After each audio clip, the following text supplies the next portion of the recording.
Hola a todos, bienvenidos a este nuevo capítulo. Tengo el honor, la verdad, conversamos un poquito antes, Ujú. así que esa conversación es off the record, pero tengo el agrado de presentar a Tomás Mora, que él no es oriundo de Angol, pero vive hace bastante tiempo en Angol y es profesor de historia. Y me gustaría partir este ciclo de entrevistas contigo preguntándote cómo fue ese inicio en la educación, porque todos tenemos una especie de epifanía que nos llevó a decidir estudiar pedagogía. Y también, obviamente, la asignatura que uno elige, porque también eso depende mucho de la personalidad. ¿Qué te llevó a ti a elegir la pedagogía? No, o sea, mira, sinceramente, profesor así como de vocación, nunca tuve vocación. A mí me gustaba historia. De hecho, estuve incluso tanteando licenciatura en historia. Pero fui realista y dije yo, menos voy a pillar pega de historiador que voy a pillar. O sea, en ese tiempo cuando yo estudié, yo empecé el 2002 y salí como el 2018 de la U. Entonces, igual había que ser realista. O sea, cuando entré me refiero, igual quería estudiar algo que tuviera campo laboral.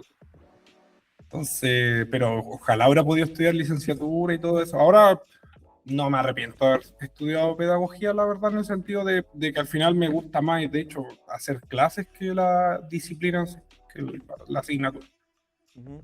Bueno, y la historia también a mí me gusta harto y abarca muchas realidades, porque que también identifica mucho dependiendo de la identidad política que uno pueda tener, porque obviamente la historia, no sé si podrás compartir conmigo esta visión, pero la historia la escriben los vencedores. Es una frase muy cliché por lo demás, y a partir de cierta época se comenzó un proceso histórico que creo que se llama la nueva historia social chilena. Estoy hablando de Chile por lo menos. Donde Sí, o está... sea, hay varias corrientes, está el tema de las mentalidades, donde se visibiliza, por así decirlo, aquellos actores que nunca han tenido, así históricamente me refiero, de todos los miles de años o cientos de años, siglos de historia de la humanidad, donde muchas veces quedaron relegados por las Ujú. minorías, mujeres, campesinos, no sé, diferentes estados. Entonces hay corrientes bien como interesantes de la historia. Eso sí, todavía voy a hacer una crítica, pero más al sistema que a los profes. Igual la historia todavía se enseña como memorización, más que comprensión y desarrollo del pensamiento crítico. Entonces, igual yo, por ejemplo, choqué bastante con eso, porque a mí en la U yo era seco memorizando en el colegio fecha y todo eso, y después llego a la U y eso no sirve de nada, la verdad, cuando uno quiere hacer un análisis más profundo histórico. O sea, no es llegar y decir, ah, este personaje nació en 1800 y murió en esta fecha. No, la idea es que es analizar esos hechos, ver también su impacto en esa época, ver también las consecuencias que tienen, cómo esos procesos históricos de un determinado tiempo en el pasado siguen teniendo como impacto en la realidad, en cómo moldearon a la sociedad. Entonces, más complejo que solamente agarrar una fecha y recitarla como, o sea, y ahora con la IA y con Google, o sea, y con Internet, ya hace mucho tiempo que se masificó, ya no tiene sentido, hace mucho tiempo enseñar la historia de esa forma. A mí me Entonces, pasa algo muy particular con la tecnología que tocaste ese tema, que algo que nosotros hubiésemos dado la vida por tener en nuestra época de formación, que estudiábamos con los libros de Petete, bueno, por lo menos yo en mi caso, que tenía que ir muchas veces a la Biblioteca Nacional a sacar fotocopias de texto de la universidad, esas fotocopias ya que habían pasado por 1000 manos, y ahora tenemos el Faro de Alejandría en un nanosegundo, pero aún así lo mal utilizamos. Y lo utilizamos sí, solamente para ver reels y no mucho más. claro, sí, yo por ejemplo soy muy partidario de la IA, pero también con límites como todo. O sea, yo por ejemplo, no es que yo sea perfecto ni nada, pero por ejemplo mis hijos, aparte de mi bebé tengo dos hijas más, y ya son más grandes. Entonces yo ya les tengo todo limitado el celular, o sea, con control parental full. No tienen permitido redes sociales y todo así horarios. Yo tengo, y hay un montón de aplicaciones y al final igual es un tema de dejación también en general de las personas. O sea, sí, siempre va a ser más cómodo no hacer nada, es más fácil. pero hay control parental. Yo, por ejemplo, ocupo Family Link y le pongo horas límite y después el celular se bloquea, y si yo no lo desbloqueo, no lo pueden usar más. Entonces le tengo limitado el tiempo de uso y qué puede ver y qué no puede ver. Oye, ya entrando un poco de lleno ya en el tema que nos compete, todos nosotros también, si bien es cierto, nos motivó algo que nos llevó a la pedagogía. En tu caso fue la disciplina, que fue, bueno, yo quiero estudiar historia, quiero ser realista y por eso mismo estudiaste la historia a nivel de pedagogía. Pero otra cosa muy distinta, que era lo que conversábamos off the record antes de que comenzara el capítulo, que una cosa muy distinta es cómo te pintan la pedagogía en la universidad, y otra cosa muy distinta es cuando uno se enfrenta ese primer día de clase a la sala, al Oh, aula con 40, con 40 niños, que en mi caso fue con 45. Eso fue del terror. Entonces, en tu caso, ¿cómo viviste ese proceso de entrar ya a trabajar de profesor? ¿Qué cosas tal vez te motivaron para mantenerte en ese sistema los primeros años que estuviste de profe? no, o sea, a mí lo que siempre me motivó era que, por ejemplo, no hacer clases como a mí me hicieron clases. Yo la verdad es que tengo una pésima experiencia con el sistema educativo formal, eh, para no extendernos más de la cuenta, pero no lo pasé bien en el colegio, y me refiero a los profesores, no a los estudiantes. Entonces yo no quería repetir lo mismo, y yo mi práctica, por ejemplo, la primera que pude hacer, porque también ahí tuve una práctica fallida, ya que la profesora guía fue bastante, mira, va a sonar mal, pero fue mala persona. Me encasilló por mi nota de la universidad y no me dejó hacer la práctica.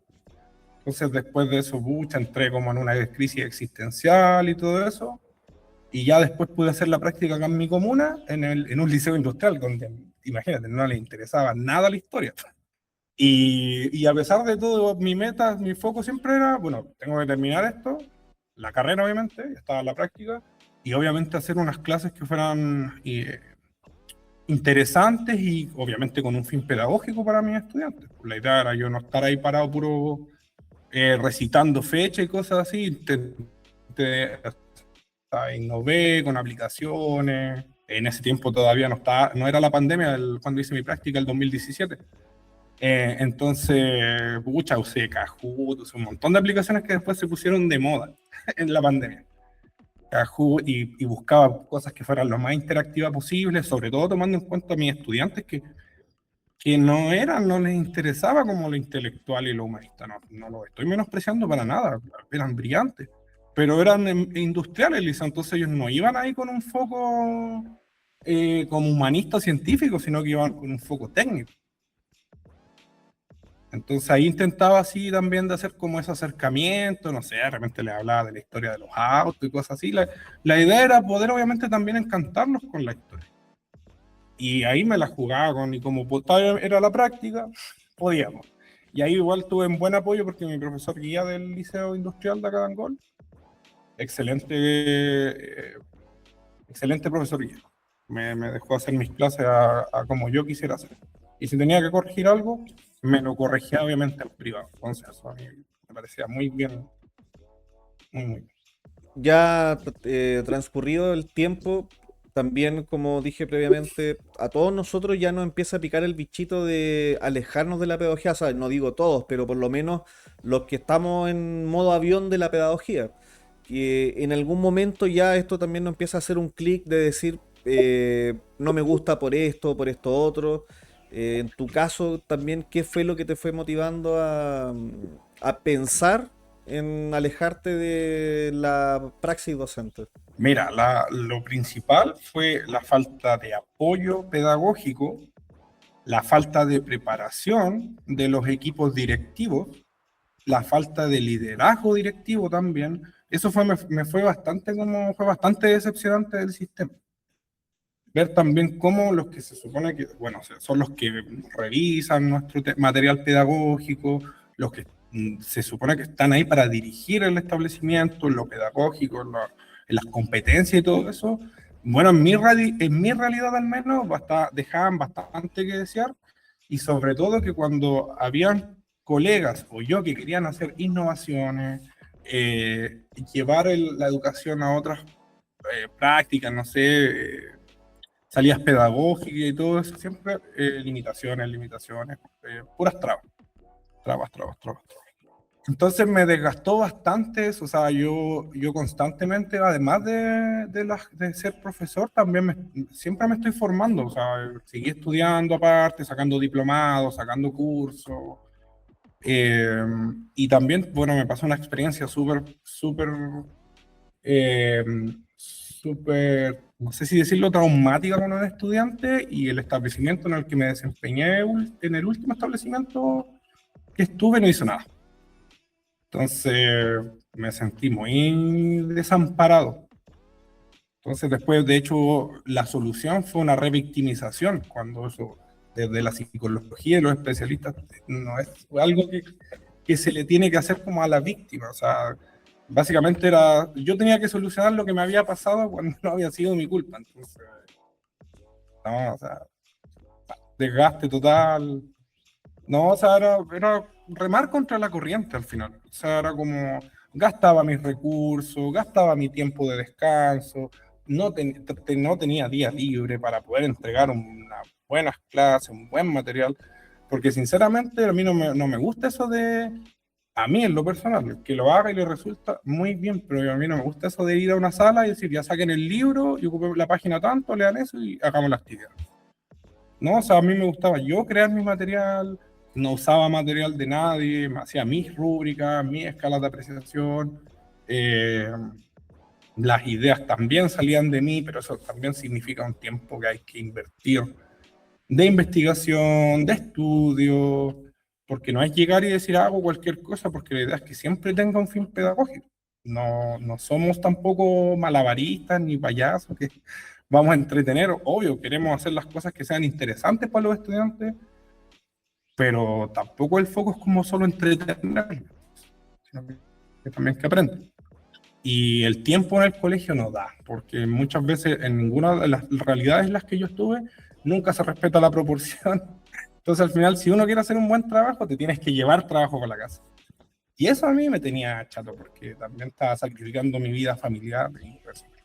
Y en cuanto a lo mismo que te pregunté, que ya en algún momento pensaste en dejar la pedagogía y que fue por supuesto por las razones que me diste y que yo también las comparto, yo creo que todos nosotros y que de hecho te iba a interrumpir por un segundo y me arrepentí porque la verdad que tiendo a hacer eso y muchas veces se corta un poco la historia de que uno tiene que contar y en y me ha llamado la atención que en las entrevistas que yo he hecho se repite el mismo patrón que es la falta de tiempo, es el agobio docente, es la falta de empatía de parte del equipo directivo, que es lo que me estaba diciendo. Y hay un elemento que también se ha repetido, no lo escuché en tu caso, pero que es la falta de unión del gremio. Ya no estoy diciendo a nivel de colegio de profesores, sino que a lo que me refiero es que existe una mala onda constante entre nosotros Tremendo. y tendemos a hacernos zancadilla, siendo que debiese ser todo lo contrario, debiésemos estar unidos porque estamos en el mismo contexto.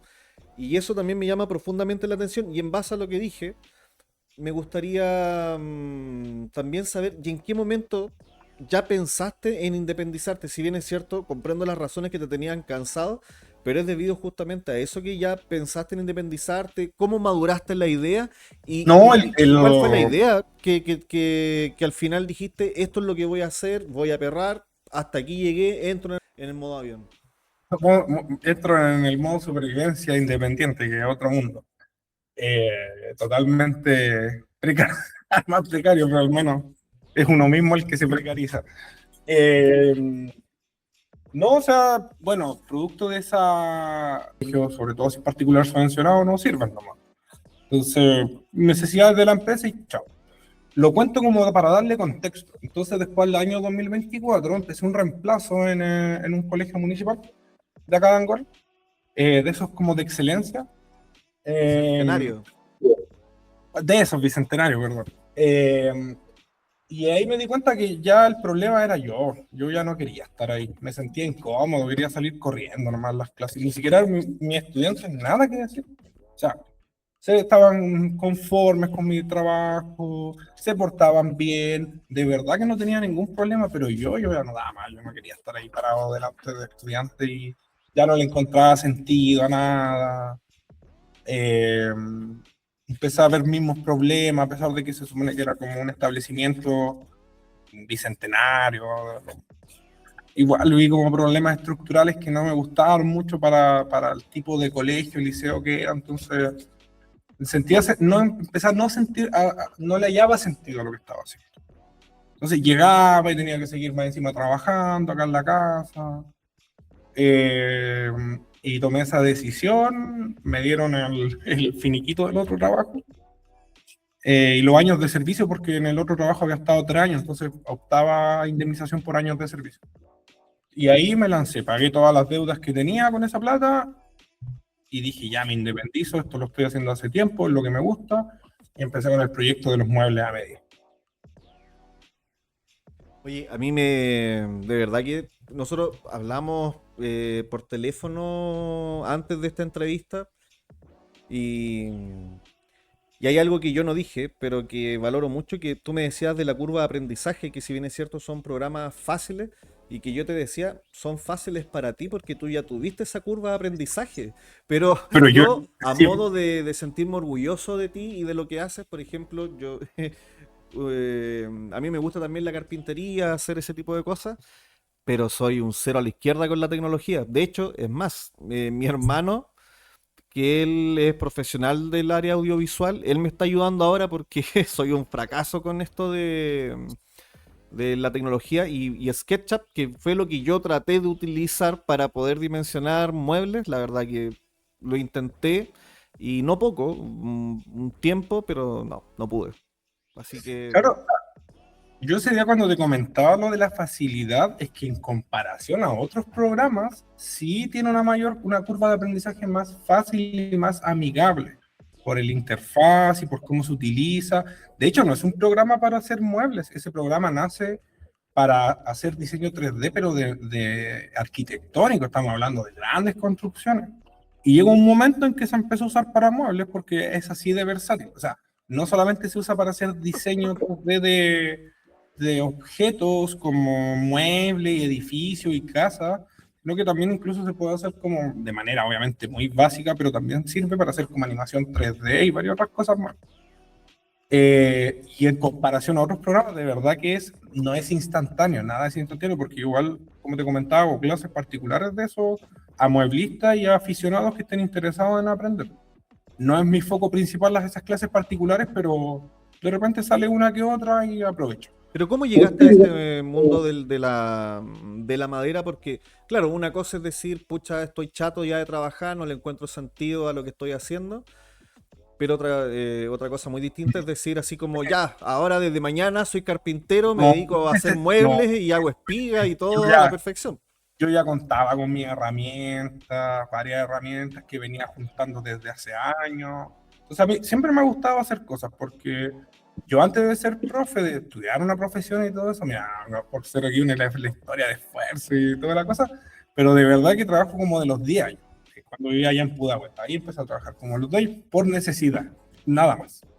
Empecé a vender cosas de estas chatarras, diarios, cobre, agarraba un triciclo con 10 años para vender y con eso me hacía unos pesos extra porque no había otra forma de, no porque no tuviera para comer, pero no tenía para comprarme las cosas que uno quiere comprarte ya a esa edad más o menos. Y así empecé, pues después fui ayudante de maestro, he trabajado de ayudante de pintor, he trabajado de parquímetro, o sea, siempre he estado trabajando en mi vida de lo que sea.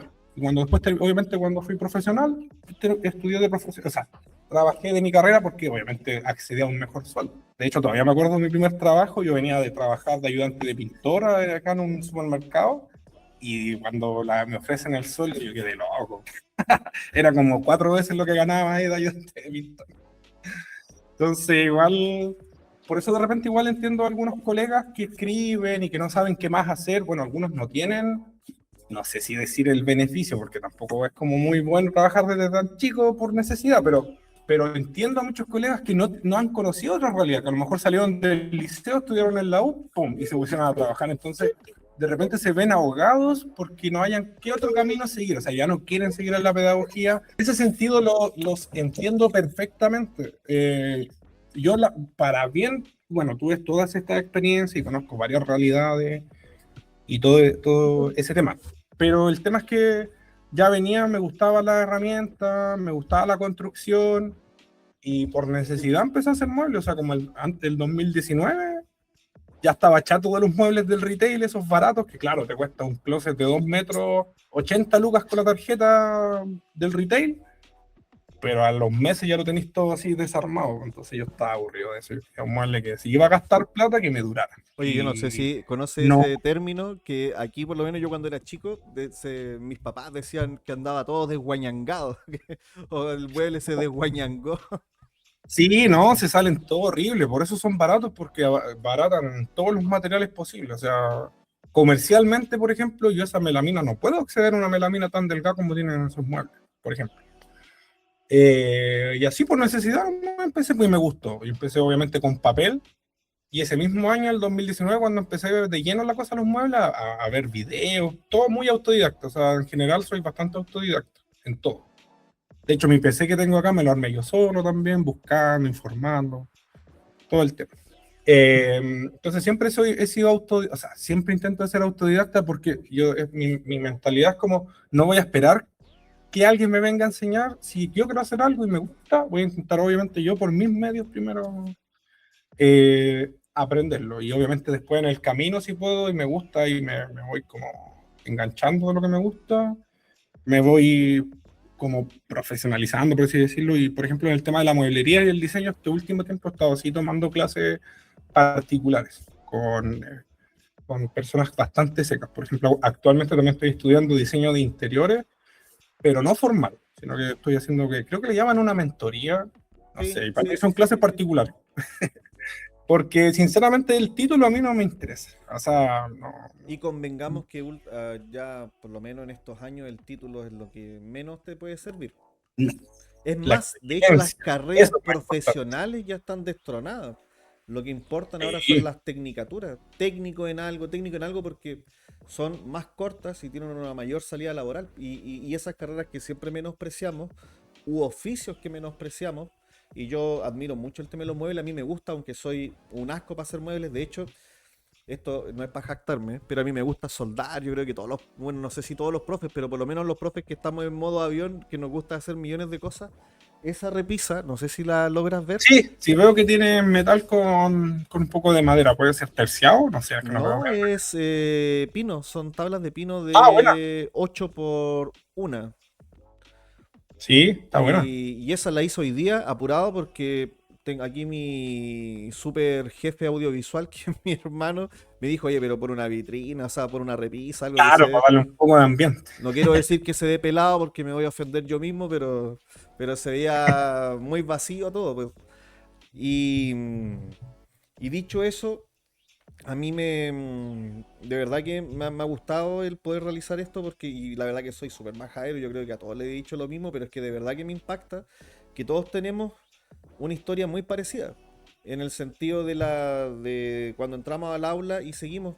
Y en tu caso ya tenemos claras las causas del ya que no te motivaban de seguir en la educación, cómo llegaste al tema de la mueblería, pero en qué momento fue así como, ya, hasta aquí llegué, me voy y me hago independiente. No, porque fue en ese, o sea, por eso, o sea, empecé a hacer muebles por necesidad para mi casa solamente el 2019 y ya empecé a adquirir herramientas.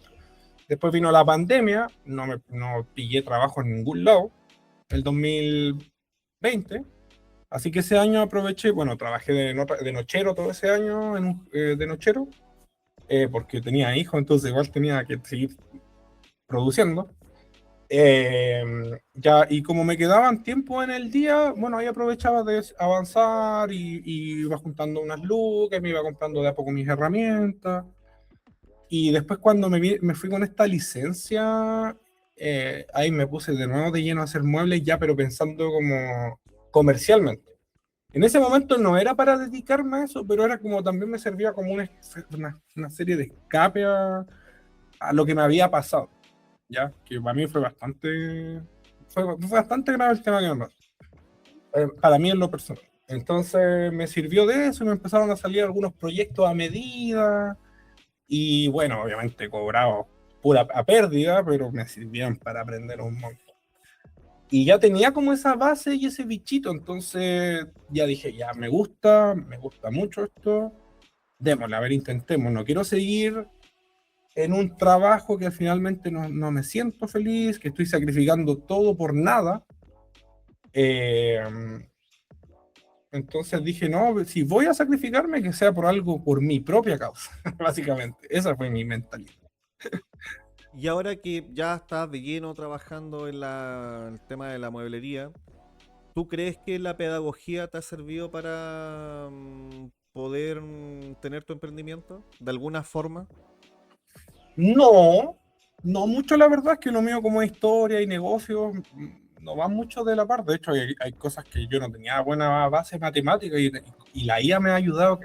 Hace poco aprendí, con 33 años, hace como un mes aprendí a sacar recién el teorema de Pitágoras.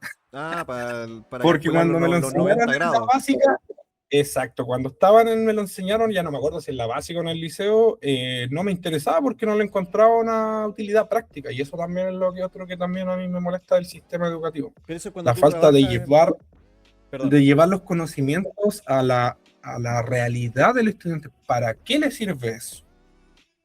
Y yo en ese tiempo, a mí como me educaron, yo no encontraba mucho sentido. Entonces ahora, gracias a la IA, que también uno aprende bastante, o sea, obviamente si autodidacta, o sea, si te interesa, tampoco es que de todo fácil y por arte de magia vas a aprender. Bueno, Pero ahora que lo necesitaba era para cuadrar piezas, porque me pasa bastante que yo no tengo una gran máquina y dimensiono yo mis tableros, entonces lo pido todo, no sé, voy por ejemplo a una tienda X, tiene servicio dimensionado, ya me lo dimensiona. Pero los dimensionados son pésimos, entonces vienen todas las piezas descuadradas, no a la medida que corresponde. Y en mueble a medida, la precisión, o sea, mira, el margen de error es menos de 1 milímetro. Así de preciso tiene que ser un mueble a medida. Yo no tengo esto de, no sé si se ve, yo no tengo esto de margen de error en mueblería, tengo esto. bueno, como dicen los maestros, que el margen debe ser medio cacho, o sea, 5 milímetros. O menos, el mueble. Pero eso en la construcción, La ¿cachai? obra gruesa, sí, es que la obra gruesa tiene hasta 2 Pero centímetros claro, pues mueblería 5 milímetros es medio centímetro que se nota no, o mucho. sea, es En imposible total, tapar eso. Tapar un medio centímetro de que abierto un mueble, no, el ojo se te iría siempre a ese espacio. bueno, como diría mi tío, que también todos mis tíos fueron mueblistas, y dirían, bueno, harta aserrín con cola fría y chao problema. Sí, pues, pero igual se nota. Y la idea es que quede lo más limpio y pulcro posible. Encima yo tengo el gran defecto que soy perfeccionista y me metí en algo que requiere de máxima perfección y, o sea, precisión sobre todo, no perfección. Ahí peleo yo conmigo mismo de repente, con mis demonios internos de la perfección. Ahora ya un poco haciendo la reflexión y terminando esta entrevista, si tú tuvieses que reflexionar los pros y los contras de tu decisión de haberte salido de la pedagogía y estar ahora trabajando en tu mueblería, ¿cómo pondrías todo eso en la balanza? ¿Ha sido más positivo? ¿O tal vez te has replanteado el estar en la mueblería debido, no sé, por miles de cosas, estabilidad o lo que tú quieras ver? No, mira, los pros y los contras los tengo súper claros y ha sido un debate constante porque estos negocios, como son negocios, por así decirlo, a pesar de que a mí me encanta lo que hago y de hecho el nombre de mi emprendimiento es el nombre de mis hijas juntos. Entonces hay mucho tema personal ahí, pero también detrás es un negocio. Entonces, si no es rentable, si no da para vivir, bueno, hay que pensar en otra opción y de repente ha pasado esos baches donde obviamente no hay dónde agarrarse. Entonces, si lo llevamos a una balanza para hacerlo como manera más sintetizada o resumida, los pros sería que obviamente yo estoy aquí básicamente por mi cuenta, dándolo todo por mi sueño, por lo que yo quiero lograr, no por un sistema que al final, disculpa lo que voy a decir, pero premia la mediocridad y esos son los que al final se mantienen. O sea, los buenos profes los echa el sistema, porque no hay apoyo, porque no hay los tiempos. Te lo digo por experiencia, entonces tampoco quiero entrar a pelar colegas ni nada de eso, pero me refiero a que sí premia más la mediocridad. O sea, ¿cuál es el premio de una persona que hace bien su trabajo? Más trabajo.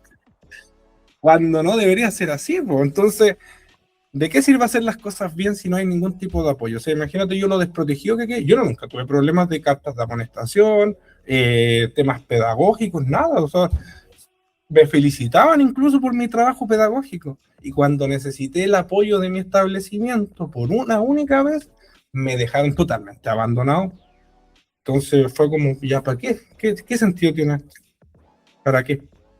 Entonces, eso como es la balanza de los pros. Los contras, obviamente, la estabilidad. Yo lo que gano ahora es menos de lo que ganaba de profe, porque de profe yo sé que en el gremio hay mucha queja con el sueldo, pero yo que vengo de ganar el mínimo, imagínate, yo gané el mínimo cuando eran 140.000 pesos, trabajé de parquímetro el año 2012 y en ese tiempo el mínimo eran 140.000 pesos. Después cuando empecé de profe, ganaba, lo digo para que se entienda, ganaba como 300.000 antes de ya empezar a trabajar de profe así fijo, ganaba como 300.000 y después se cuadriplicó casi mi sueldo. Entonces, decir que pagan mal, no sé, yo no estoy muy de acuerdo con esa afirmación, pero bueno, es mi realidad en todo caso y es mi opinión, me hago cargo totalmente de esa opinión.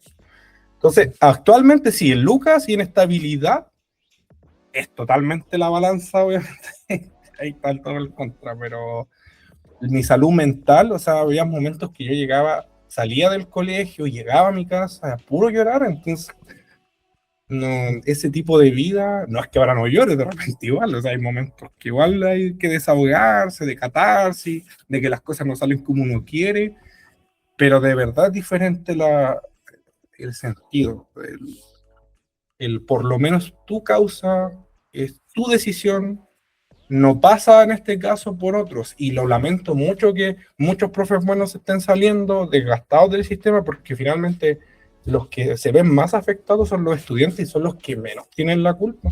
Nadie tiene la culpa de nacer en una realidad que a lo mejor puede ser desfavorable, porque ¿para qué nos vamos a mentir si la educación hay una tremenda desigualdad? No es lo mismo un colegio particular pagado que uno municipal.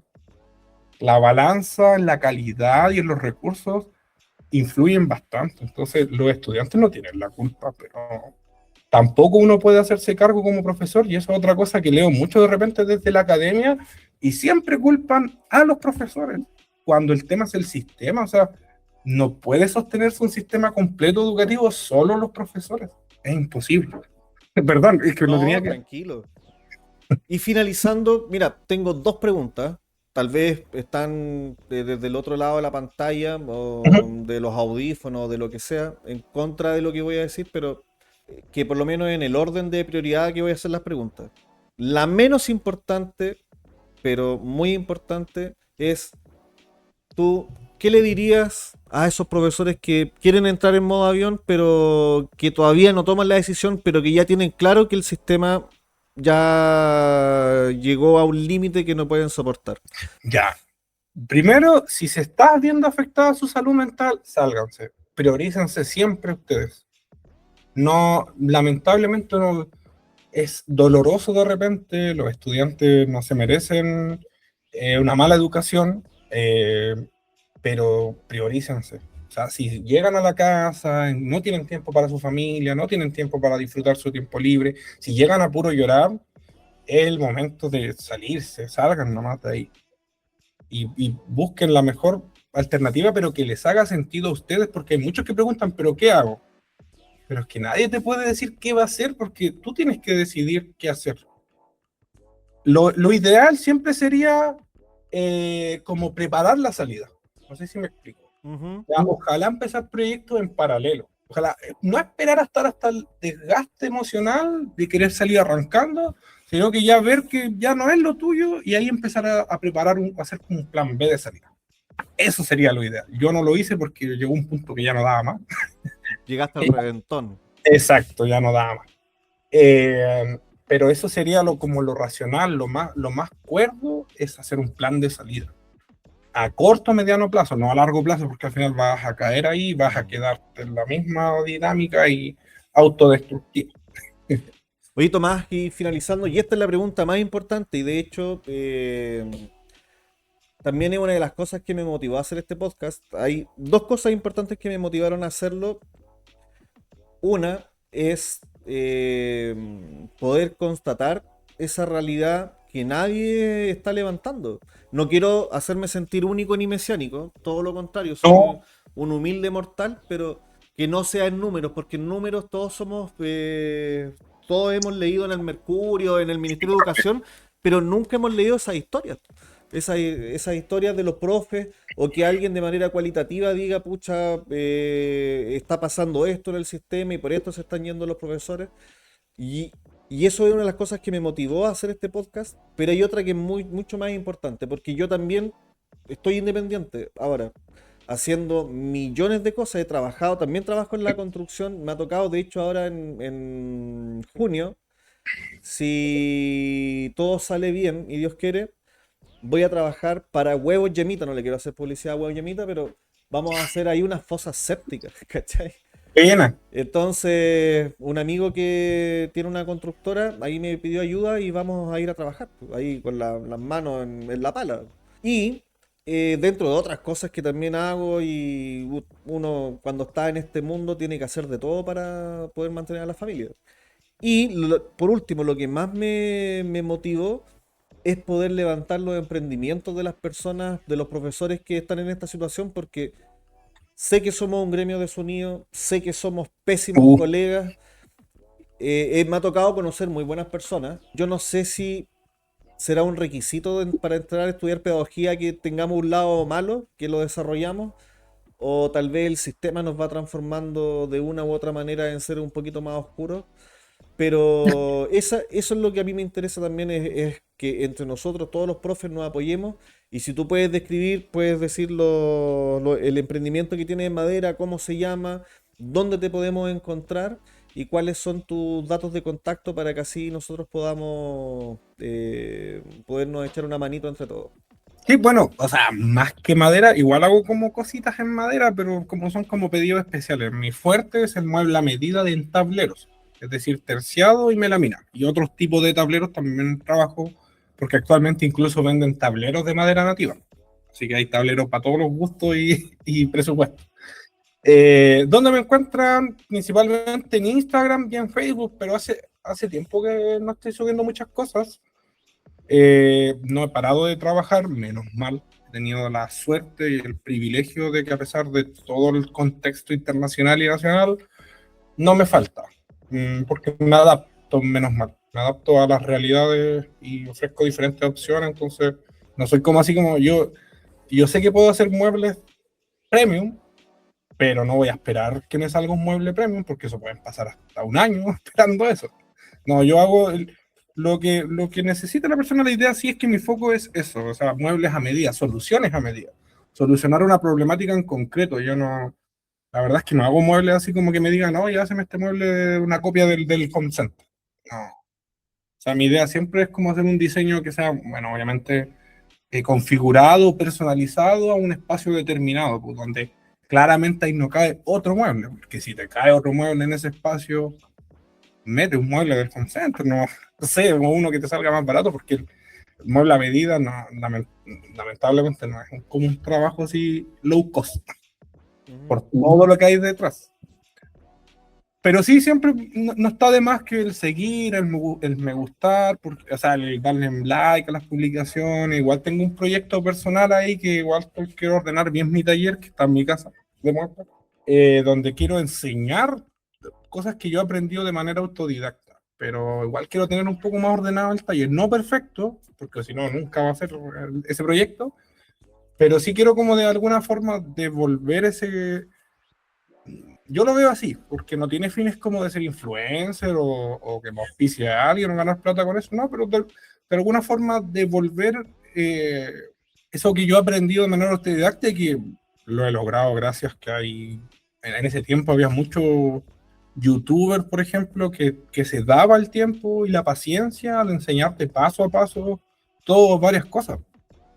Ya yo, por ejemplo, ya no tengo la necesidad de ver a nada, ninguno de esos, pero cuando empieza sirve mucho. Sí, a mí me sirvió caleta porque yo no vengo de una academia formal, o sea, yo soy autodidacta, leyendo, viendo videos.